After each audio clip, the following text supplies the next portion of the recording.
Because it's self-funding. There are lots of ideas that people have got. So the reason that you are worried about this is because somebody's told you to worry about it. Because what you believe is what you have been told is the way that there is. That we have this jug of money and we can spend it. And what happens when it runs out? Well, the answer is it's a self-filling jug. When you bring people into a country, whatever, and you support them, you support children's free meals, which, let's just remember, this is where this whole discussion began, with children's free meals.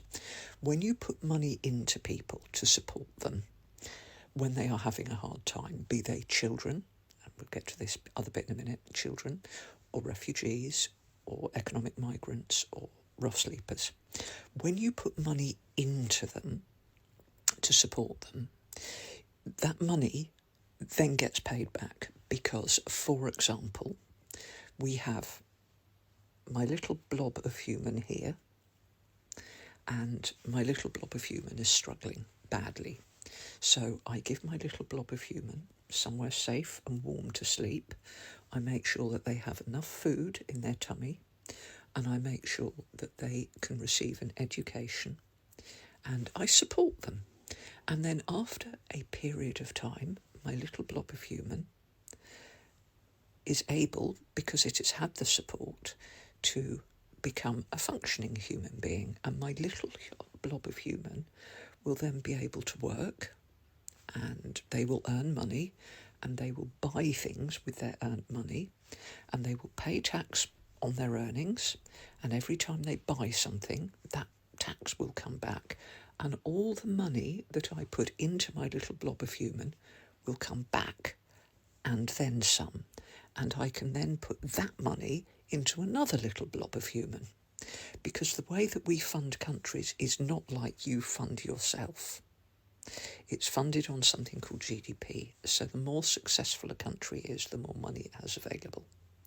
Now, the reason I said little blob of human is I started this conversation talking about feeding hungry children, and as expected, the bigots piled in, and very quickly it became obvious that they didn't actually care who they were talking about.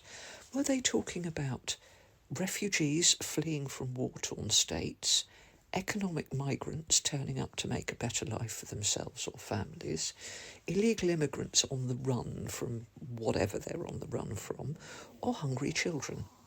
And the thing that becomes apparent, I mean, you can go through the comments on mine if you want to, but I warn you, you might want a hot shower afterwards. The thing that becomes immediately apparent is that when you're talking to these bigots, they don't actually have a demographic that they reserve their bile for. They just basically don't want to help anybody at all, ever, because they don't think they should, despite the fact that they are getting the help from our society. They don't want other people to have it. It doesn't matter who it is, because they confuse it. Read the comments, it's hilarious. You can substitute rough sleepers for immigrants, for migrants, for hungry children in any of their comments, and it's massively funny because they don't know who they're talking about.